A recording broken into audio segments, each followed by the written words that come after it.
All right. What's up? What's up? What's up, everyone? Coach Bruce back in the live studio. Really excited to wrap up the series I've been doing, the 9 steps for the ADHD man to radically improve his communication and instantly deepen his relationships. Um, I've gained a lot of value out of presenting this myself. It's something I'd written, something I believe in. I try to put into action in my own life, but presenting it has really helped me to flesh out and develop the philosophy that I'm building here and that I will coach on much deeper. And sorry, I'm still getting over the cough a little bit. It's feeling much better, but there's still a little bit of raspiness in my voice. I'll try to not make too many weird noises into the mic. But we're going to do same thing we do every day. We're going to review over what we've gone over so far in this past previous 8 days, and today being the ninth and final step. But back to number one: learn to hit send on the first text. Stop waiting for perfection. Learn to um, learn to exist in the mess so you can start making those connections and letting the people you know and love that they're important to you. Um, that's just one way in which the perfectionism that is especially common with ADHD people, starts to affect the communication that we have with other people. Is where we try to form the exact perfect way to say the thing, to try to communicate every bit of information we feel like is necessary. When in all actuality, it's more important to just foster the relationship and just let them know that you are thinking about them, or that you receive the text message that they sent, instead of like trying so hard to say the perfect thing back to where you don't respond at all.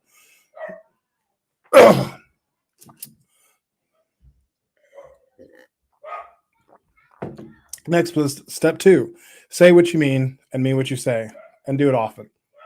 I was talking to my wife about this today. I think this is something that's so important, and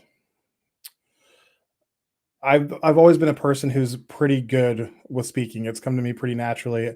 I've always enjoyed words and like doing like a verbose vocabulary. Like it's something I've always liked. So the saying what I mean has always been pretty easy. I've more struggled with the mean what you say, like the follow through.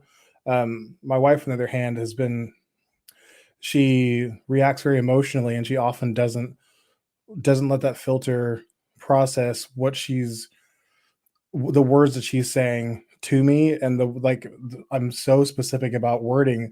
The way that I'm going to receive that is like I'm going to take the words that you used and the understood and accepted definition of those things. I'm going to apply it pretty exactly. Like that's something I know about myself that is a little bit rigid, and I'm trying to work on that. But still, it would be helpful for me if she was able to take a beat and work more on, you know, trying to choose more specifically the words that she's using, so she's actually saying what she means versus, like a general version of that can be misinterpreted by me. And then mean what you say, follow through. Don't make promises you can't keep. Be a person of action that goes with, if you're going to talk the talk, walk the walk. And that's something that I'm not terrible at it, but I'm not great either. So I'm working on making that weakness a strength. Develop a truth addiction. That's step three. So again, step three: develop a truth addiction. Um, being honest and genuine as a default way of being just reduces so many problems. It really did. When you're a person who has the ability to like hyper focus on things, but also the tendency to miss details, living a life of lies is probably not ideal, because so often it comes across to other people as a misrepresentation of, your intention versus you pulling off the lie that you think you're pulling off. That's something that I struggled with really, really hard, is that like I wasn't honest with about like, I wasn't honest about the contentment in my life. And so I thought I was like putting on a really good front whenever everybody I was like coming in contact with, and I was like putting up that front, like, I didn't like my job, and the people I worked with were just like, this guy, like, he's hiding something. Like, we just get a weird vibe from him. Like, we don't get along with him. And it was because they didn't know me. They had no idea who I actually was. They were encountering this like false version of myself, and there was no depth there because I it was just a mask, and there was nothing, there wasn't any foundation behind that. So it's not surprising that they didn't enjoy that person because it wasn't real.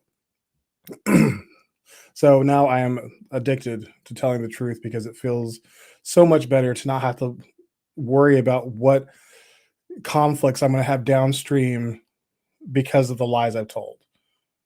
And also, it just feels good to be honest. Like, being an honest person feels good.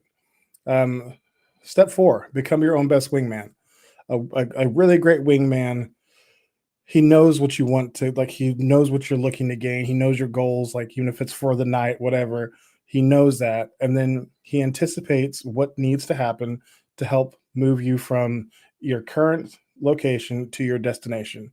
And then he does his very best to create a successful outcome, whether that's like talking you up or, you know, telling jokes to keep you unstressed. Like, he does everything that he can to put you in a success, like a mindset that is going to build a successful outcome. And then if a successful outcome doesn't come, he's still there for you to be supportive. And if it does come, he's cheering for you the whole way long. And if we can turn ourselves into that person, we'll stop having those limiting beliefs of I can't do this, or my brain wasn't built to do that, or like, stop removing the opportunity from yourself to be successful. Start being your own best wingman and cheering yourself on and giving yourself the option to succeed at something. Like, don't just take it off the table before you even try. Step five: pour your foundation like you know the storm is coming. um, we are going to face conflict in our lives, period. Everybody is. But as an ADHD man, you are going to especially face conflict because you're going to, no matter if you're like really ADHD or you're just a little bit, you're going to find a situation in which you miss a cue that was important to engaging in a situation. And from that, you're going to find yourself in a situation where you're just not in the know for what needs to happen next. Like, that's conflict. Like, it may not be an argument, but you have been left behind in that social situation. And whenever you like face that place of stress, you need to have things like belief systems and values to rely on, so you don't just start acting in ways that don't have your best interest at heart. Like, this is something I struggled with personally, is like, I didn't know what I wanted for myself, or who I wanted to be, or what I valued. So whenever I came into a situation where the people at work didn't like me because like I wasn't communicating myself well, I just dove deeper into the facade and tried to pretend harder, instead of saying, now I said, or now I would say, like, these people don't like me. That's really unfortunate, but I know that I am a really great person. I like I want to provide for my family. I'm a provider for my family. I've got other beliefs. I I want to educate people, and I want to give it like have an opportunity to leave people better than when I found them. And me pretending to be somebody else doesn't serve that. Like, me just like kowtowing to like what I think somebody wants from me doesn't give me a chance to, take on the opportunity to teach them like grace or compassion or patience or whatever thing that it is that we're having conflict with. There's an opportunity there for me to like to hopefully pass on some sort of education and say like, hey, like, did you know I was ADHD? Like, I am, and sometimes I struggle following, you know, what seems like obvious cues in conversations. To me, they're not so obvious. Sometimes, like whenever we're not having a fun conversation, if I'm not super engaged, I'm going to miss details and I'm going to find myself lost. Maybe with that information, you could like just ask, like check in with me every now and then to make sure I'm following along, and that will help me keep engaged. Or maybe they won't. Maybe they'll take it and say, "Well, you're stupid and I hate you." But taking that step towards like preserving your personal integrity is going to make you stronger.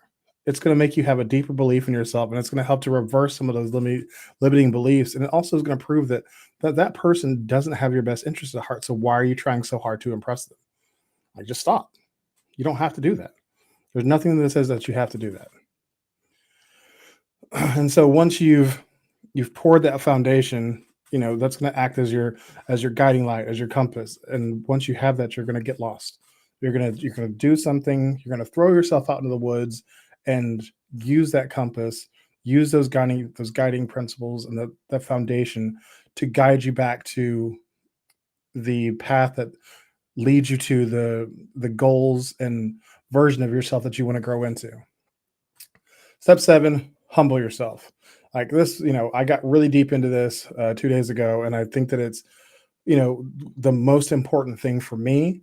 I don't know if it's going to be the most important thing for everyone, but I have had, as much as I've been beat down, like I was talking to my wife about this on Sunday, is that maybe because as much as I've been beat down and I've been shamed and I've been, bullied by parents or friends, quote unquote friends, or people who just didn't understand me.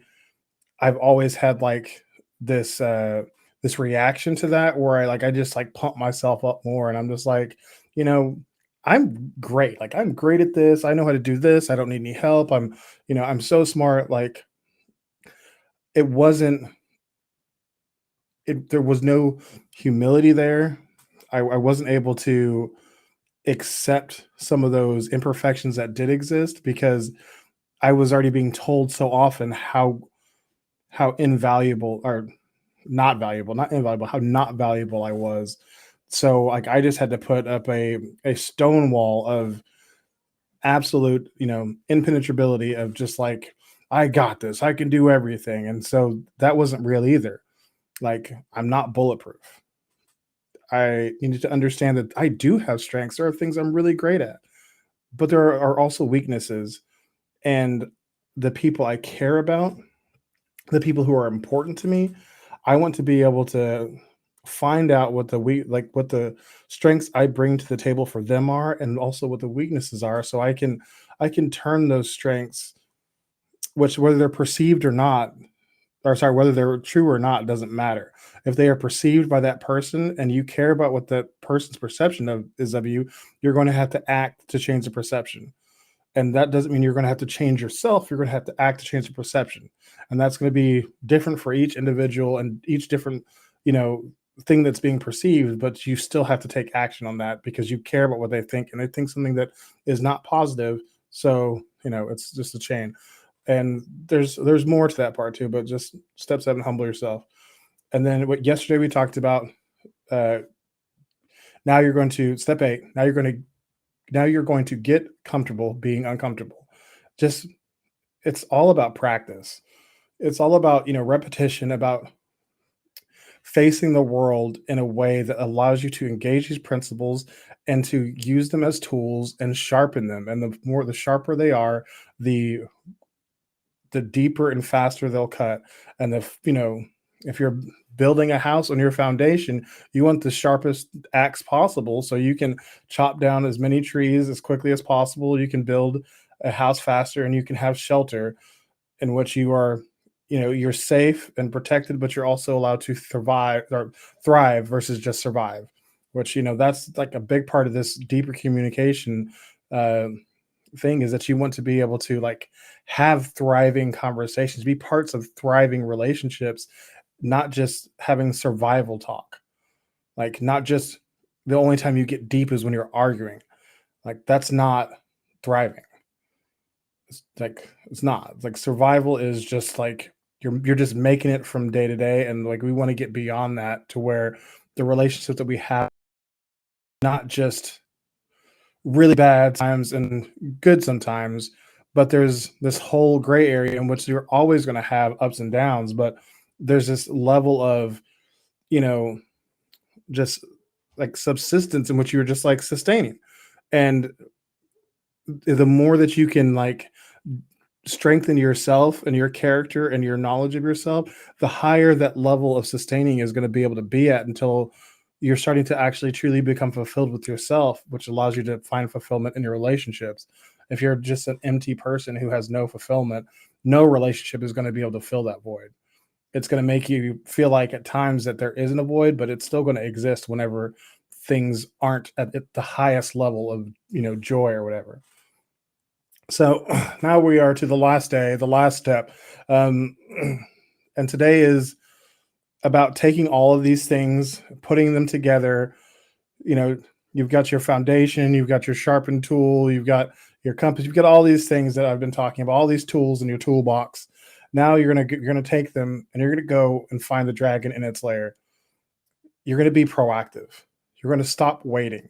You're gonna stop being terrified of the conversations that you've been avoiding. You're going to stop making all these assumptions and having these limiting beliefs that you're never going to be able to slay this dragon.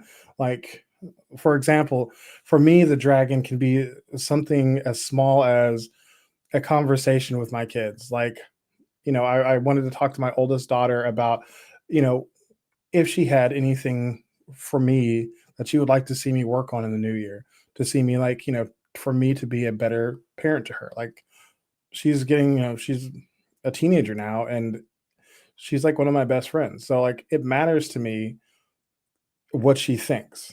So like I brought it up initially and I told her to think about it. And then it became this dragon that was like looming. I'm like, what is she gonna say?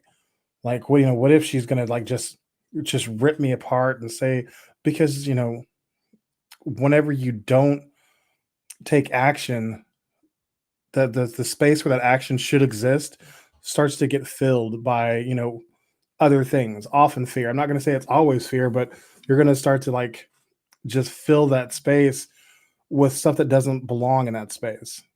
So instead of letting that happen, what I did was just like, instead of letting this huge deal go down where it's like, well, if I don't take her to lunch and, we're not separate from everybody else, like, it's not going to be a good condition for this conversation. I just, finished, like came to a stopping point at our schooling for the time. And then I was just like, hey, like, I just want to talk to you real quick. Told my other kids to play for a minute. And I just was like, hey, I brought this up and I just wanted to follow up because I've been feeling kind of worried about it. And I don't want to operate out of fear anymore.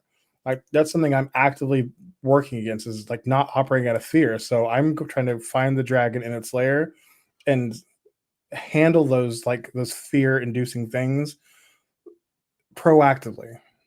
I want to take action. I want to stop waiting. I want to do and be. I don't want to wait and see.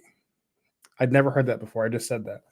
All right. Well, obviously I said that. I just made that up. That was silly. I mean, but like honestly, what's more terrifying than the monster like exists, but you don't know when it will strike? So that's like a thing that that you have to deal with, and it just keeps like looming around you, growing more and more, and you know, getting hungrier and hungrier. And it's like at first it would just be a bite that it might take out of you. By the end of it, it's gonna like swallow you whole. So just handle it whenever it's just a small thing. And remember, like as ADHD people, it's never going to take as long as we think it is. Like it's not going to be this huge, long, drawn out conversation to get the part out. Like if you collect your thoughts and it's something that you've been trying to talk about for a while and just say, hey, I just wanted you to know that blah, blah, blah, blah, blah.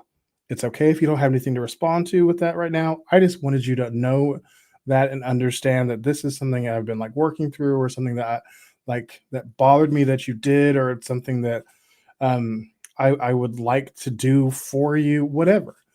just like stop waiting. And like tomorrow's never guaranteed. So don't wait for that dragon to like take over your life. Go find it in its lair and slay it, and then live a life that's free of dragons, and to keep doing that. Um, yeah, so I think it's a really positive thing. Like obviously the dragon is like the negative thing. It's like this drain on your consciousness. It's like it's just there and it's there. Like that's I guess like I can say that like whenever I was at my worst, lowest place, my biggest like facade, I was very much not being real with what was going on in my life. And so when that was happening, I could just pretend like the dragon didn't exist, like at least consciously. Subconsciously, it was always there, and there was always this pit in my stomach, and there was always this looming dread whenever I woke up, or whenever I woke up. There was always looming dread whenever I woke up because I knew the dragon existed, but I was just trying to pretend like it wasn't there. Like it was just this subconscious monster that was 10 times bigger in my subconscious than it ever could be in, real life. So now I don't want to ever get back to that point. Like I think that's such a big part of being anxious and ADHD is having things that we need to handle that we keep putting off. Like that oh my gosh, that procrastination, like the procrastination of the ADHD man is, I feel like, the biggest non-chemical creator of anxiety in our lives, because it's it is part of our nature to want to do the thing later, but there is a difference between like having an ADHD shutdown to where you're just like paralyzed, and having a fearful moment that you let destroy your motivation. Like one of those is about working through something that is like it's a medical problem. It's a disorder that we have. The other one, so I'm not going to try to tell you how to fix your disorder. Like I don't think you need to be fixed. I think it's something that you have to work through and build processes to deal with. But fear is not a medical disorder. Anx- Anxiety is. I'm just going to say like, but being fearful of handling a situation is different than your brain taking over. Like my wife has really bad anxiety, so the way that operates is not the same as whenever like, oh god, I don't want to deal with that because it's going to be a big deal. Like, and I don't want it to be a big deal. That's going to take so much longer. And then telling myself all these stories that by changing the conversation, the inner dialogue in my mind, and like getting rid of all these limiting beliefs, I can then just say, oh, that's just fear. I'm scared of that. Being honest also helps with that. It's like, I'm scared of that. Like, that scares me. And anytime I can say that scares me, that means it's something that I can't let stop me. If it scares me, I can't let it stop me because that's not a good enough reason for me. I can't let fear be the thief of my joy. There's going to be lots of things that are going to limit me in life, but I can't let fear be one of them because that's something that I've created in my mind. That's not it's not a real obstacle. It's me trying to limit myself from from possible greatness, and I don't want to do that. I don't want to limit myself. Like I think that there are plenty of obstacles already to me being the absolute best version of myself outside of me getting in my own way. So I want to start moving in a direction that allows me to remove myself as an obstacle, and that I become my own best wingman, and I start setting myself up for success. And a huge way to do that is by going to find the dragon in its lair and slaying it while it sleeps. If you wait for it, it's gonna wake up, and it's gonna be large and looming, and it's gonna eat you in your sleep. So that is gonna be what I leave it on for today. Um, I'll still be going live until January 1st. I encourage you to go to the website and the link and download my ebook. I think that it will be really helpful to you if you are an ADHD man who is struggling to engage in your life with passion and purpose. And I really I would love to hear feedback on it. If you got any value, if you're getting any value out of anything I'm sharing, please, please, please, like, leave a comment, send me a DM, email me, go to my whatever. Like, engage with me. Like, I want to know that I'm starting to find people. Like, I'm seeing like a little uptick in starting to engage with some of the people that I'm looking to speak to, but I want to reach a huge audience of ADHD men and really, and really help to lift them up and give them value. And also follow me on my business page, because like my goal is to get to at least 100 followers by the end of this. Like, that's like a small goal, but I would really love to do that. So everybody, thank you very much for listening to this series of the 9 steps to for the ADHD man to radically improve his communication and instantly deepen his relationships. And I like tomorrow I'm going to start on the authentic leadership, leading with the heart. Like, this is, it's applicable to everybody, but I think more so specifically with the ADHD man, because your heart doesn't have ADHD, your brain does. So if you can lead with your heart, from there you can do anything. So thank you everybody for showing up 6 p.m. every day until January 1st. Be yourself, love yourself. Have a great day.